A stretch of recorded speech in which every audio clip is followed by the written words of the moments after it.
Pakita ko sa inyo. Ito, nabili ko sa Ginger Snap. And then, ito, nagustuhan ko rin yung Inner Beauty. Ayan. Nagpag-grab ako sa yellow carbon pizza. Pero bakit ganun, guys? Ang tagal niyo. Kanina pa yan, kitchen's preparing your order. Hello, guys. Good morning. So, ngayon ay Monday.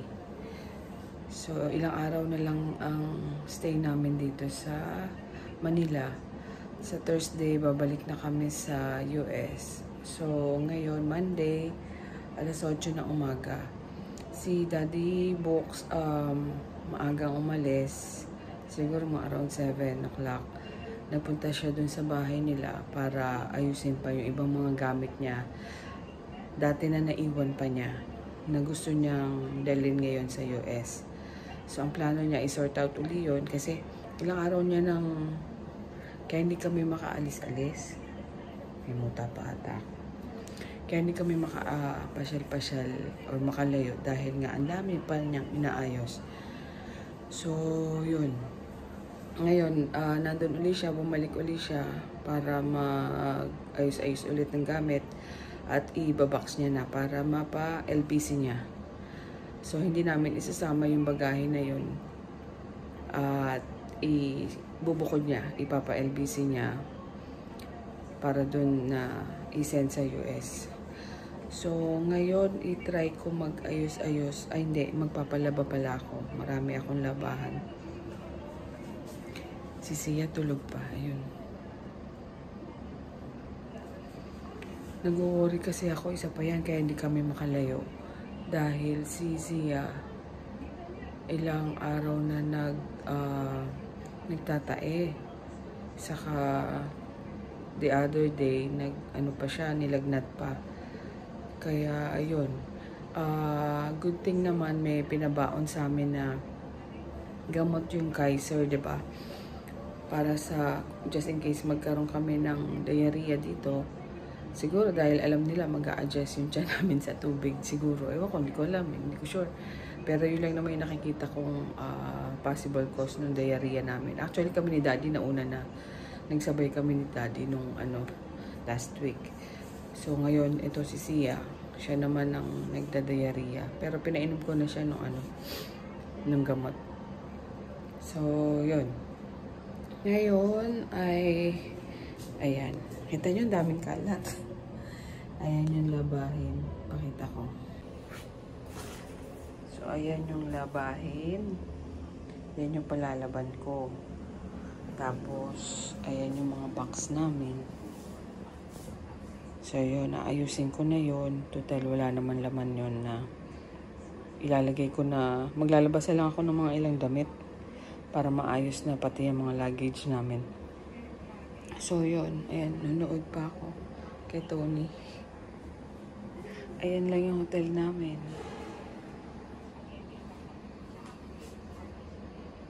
So, ayan. Ngayon, magkakape lang muna ako.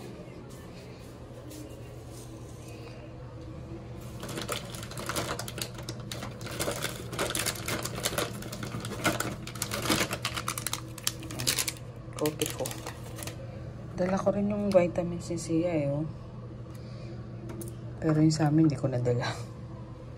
So, yan. Pasensya na kayo guys. Ang karat. Kagabi nga pala, nagtry ako ng balot. Pero, parang hindi ko gusto yung nabili kong balot dahil ito, Penoy ito eh. Itong balot. Parang may konting dugo-dugo. Parang hindi siya ganun kaluto. Alam niyo yun? So, hindi ko nakain yung sisiw. Tapos, yung Penoy naman, masyadong parang nilagang itlog lang. Yan. So, try ko siguro bumili sa ibang nagtitinda. Gulat ako, dati ang nagtitinda ng balot naglalako lang kasi naglalakad lang. Yung mga nagtitinda dito sa baba, yung mga sumisigaw ng balot, mga nakabike na. So, yun. Almusal muna ako. Magkakape muna ako bago ko mag-ayos nung palalaban ko sa baba. Kasi sa baba lang merong laundry. pwede magpa-laundry. So, yun. Clock strikes midnight, fireworks light. For a moment, it feels just right. Smiling faces, warm embraces, possibilities all ignite. Then the next morning, I drive to work. People annoy me, and I'm spilling coffee all over my favorite shirt. Why do my New Year's resolutions never reach their full evolutions? Faced with the day, So, ito yung almusal ko ngayon. in January. Tinapay na may keso at tuna spread. Ayan. Kain tayo. This year I'll be patient, I'll see. So, gising na si Zia. Ayun siya. Ayun. Tapos, ako nagpa-deliver na lang ako dito sa... Nagpag-grab ako sa North Park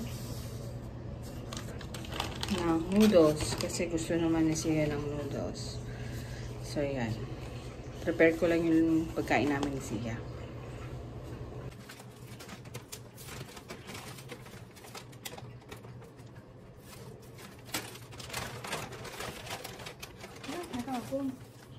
Chili sauce natin.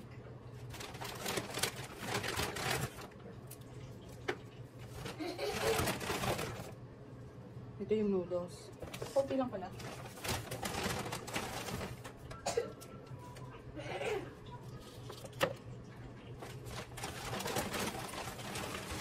Hindi na nga pala ako nag-order ng tawag dito ng rice. Ang order ko lang yung sopisia, tapos fried bean curd. Ang galing, no? Naka-sealed yung ano nila. Kaya hindi matatapon yung sabaw.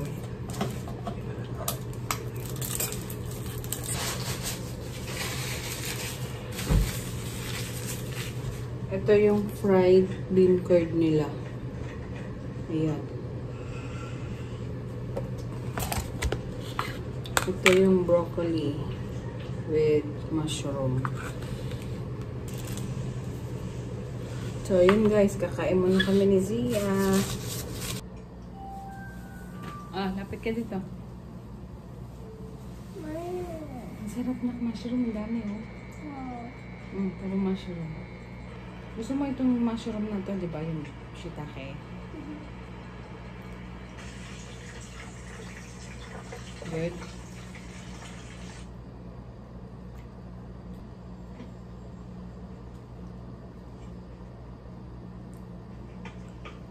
Kagat. Huwag masyado marami.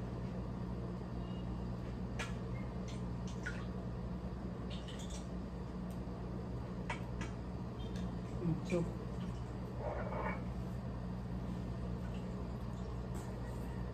Sarap, diba? So guys, si Zia, ayaw niya na nitong noodles kasi medyo matigas nga yung noodles nila. Kahit nasa soup na siya, medyo matigas pa rin siya. Kaya pinakain ko na lang yung broccoli na may mushroom saka yung fried bean curd. Huwag mo na kainin na. Eto, malambot yung mushroom na to.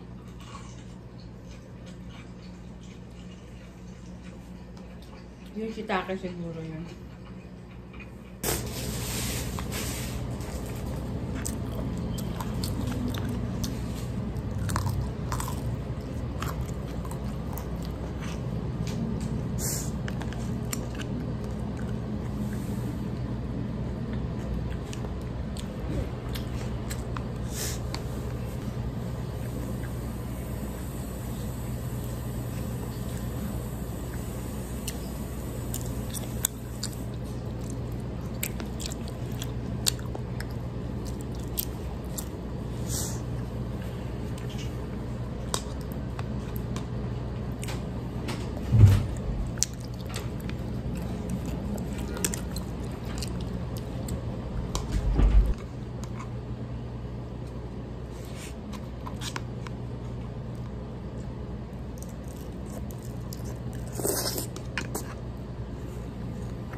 So guys, time check. It's 1:30 na ng hapon.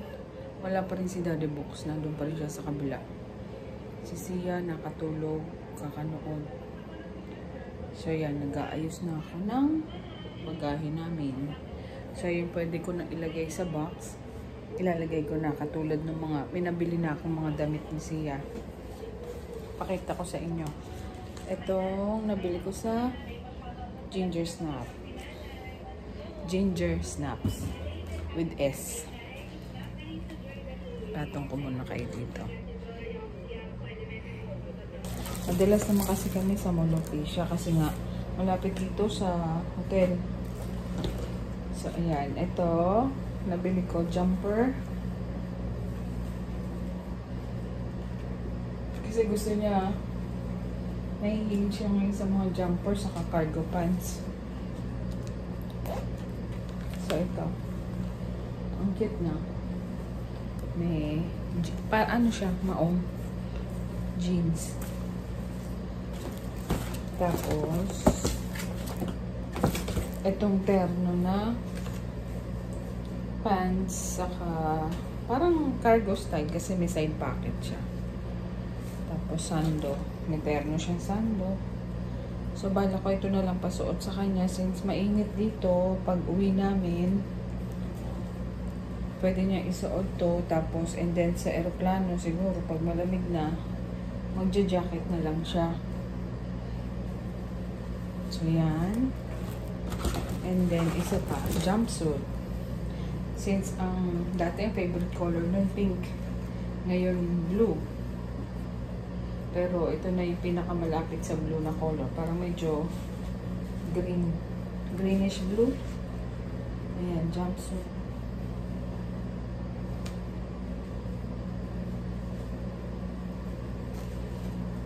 So yan, ito ilalagay ko na sa bagahe. So since hindi naman niya na isusuot yan.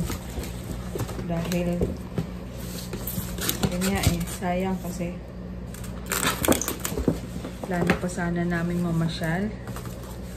Since maraming inaasikaso si Daddy Box. Tapos nagkasakit pa si Sia. Na hanggang ngayon medyo hindi pa ganun ka okay yung tummy niya. Medyo upset pa, tapos may nag-ano pa siya, nagda-diarrhea pa. Pero pinainom ko na siya ng gamot kagabi. Tapos mamaya ipainumin ko ulit.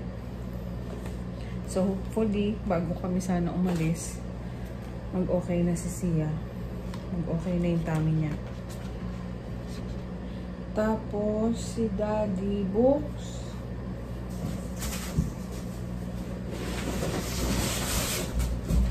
may nabili din siya sa, paano ba i-pronounce to? Onesimus? Hindi ko alam eh. Ayan. May nabili siyang, parang jacket or eto siya guys. Parang blazer, jacket na black.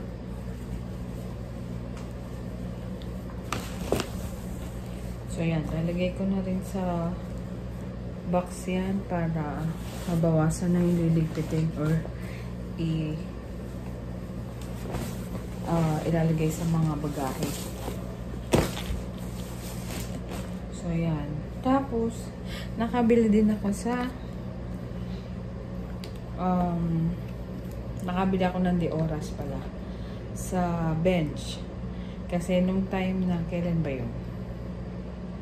Basta na isang araw, nakalimutan namin dalhin since maghapon kami sa labas.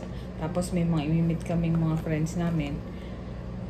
Nakalimutan namin magdala ng perfume or yung cologne ni Sia na iwan. So kaya ayan, napabili ako ng Dioras sa bench. Ito yung cologne. Mabango siya. Nagustuhan ni Sia, saka ni Daddy. And then ito, nagustuhan ko rin yung Inner Beauty ni Marian Rivera. Ayan. Ano to? Parang kaamoy niya yung cologne dati nung mga college days ko or high school days. Kung natatandaan nyo yung Ninuko or saka yung Angel's Breath, yun, parang medyo ganun ang amoy niya, kaya siya nagustuhan ko. So, yan. Ngayon, since nag-aayos na ako, hindi ko naman lahat mapapak pa ngayon dahil may bibilin pa kami bukas. Nakaschedule kami bukas ng mamili ng mga iba pang gamit na dadali namin sa US bukas, Tuesday. So, we only have parang 3 days na lang, no? Kasi ang flight namin is sa Thursday na. Kaya, kailangan kahit pa paano mag-impa-impa ka na kaysa, yun, kaya magla-last minute shopping kami bukas. Yun yung, instead na ipasyal namin, since hindi pa ganun ka okay si Zia, plus si Daddy Box, medyo busy pa rin dun sa bahay nila, dun sa mga gamit niya, kaya yun na lang, mamili na lang muna kami. Siguro pagbalik na lang uli namin saka kami mamamasyal. Kasi guys, talaga plano ko ipasyal si Sia sa beach. Kasi although nagpupunta kami sa beach sa US, pero hindi siya ganun maka-swim kasi malakas masyado yung alon. Kaya sabi ko dito iba kasi yung beach natin, pwede ka mag-swimming, saka pwede ka talagang lumusong sa dagat. So dun kasi sa US medyo malalakas yung alon, nakakatakot. So yun, sayang nga, bumili pa naman ako ng mga swimsuit ni Sia. Sana ba? Ayan, no. Binili ko pa to sa US. Sabi ko nga sana, plano namin talaga mag-swimming. Lalo na nung mahal na araw. Ayan. Tapos shorts. Pero hindi na nga kami natuloy. Dahil hectic ang schedule ni Daddy Box. So, ayan guys, hindi pa rin ako tapos magligpit. Pero may mga nailagay na ako sa box. Tapos si Sia, gising na. Kaya nagpapa-order. Ayan, nag-grab ako ng... Ay, nawala. Wait. Ayan. Nagpa-grab ako sa Yellow Cab ng pizza. Pero bakit ganun, guys? Ang tagal. Kanina pa yan, kitchens preparing your order. Ayan, ang delivery time niya is 3:25 to 3:40 p.m. 3:17 pa lang. So, antay-antay lang. Gutom na tong bata. Si Daddy nandito na. Ayan, may dala siyang Dunkin Donut. Kumakain. Saka chat time. So, ito na guys. Dumating na yung in-order ko sa Grab na Yellow Cab pizza. Saka tawag dito, mac and cheese. Nag-request ang bata ng mac and cheese.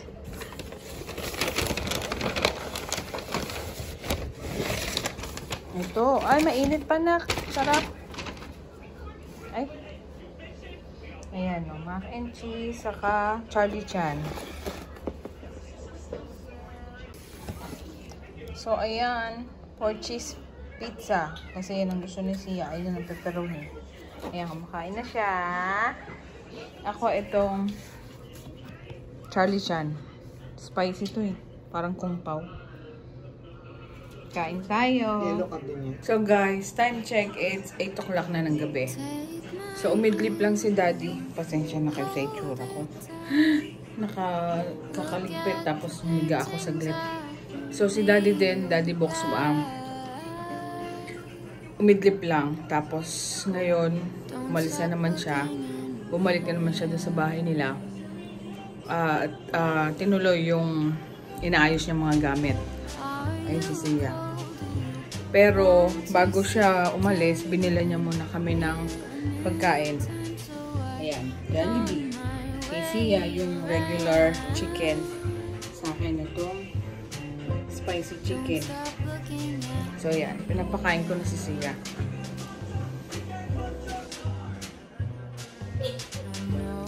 So yun guys, update na lang muna tayo.